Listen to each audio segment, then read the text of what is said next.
But Wallace was quite clever.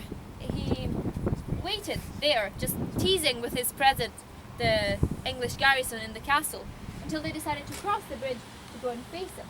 When they did, see the field just after the bridge on that side is not really a great place for a battle if you have big numbers. The rear fourth loops around the field, so you really don't have a lot of space to move. And the ground is quite soft, so it's not really good for horses either, and that was one of the main strengths of the English army at the time, cavalry. So what William Wallace did, he waited for the army to cross, and then when they were almost all the way through, he actually attacked. And the first thing that he did was to block off the bridge so that they couldn't retreat and they could receive help from the castle.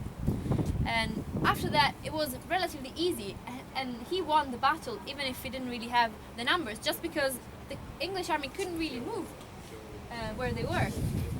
So he won, and the castle was then given to the Scots. Then that didn't last long though. This happened in 1297. Just a year after that, 1298, the King of England, Edward I, he didn't particularly like the fact that he lost the castle. So he gathered an army and he marched up to try and get it back. And he faced William Wallace again. This time it was the Battle of Falkirk, but it was an open field battle. It was a pitched battle, and he had the strength and the numbers for it. So this time Wallace was actually defeated. The Battle of Falkirk took place just behind you in the distance. Can't really point out anything today, it's a bit foggy, but in that general direction, that's where the Battle of Falkirk took place. And then the castle was then back into English hands after only 1 year.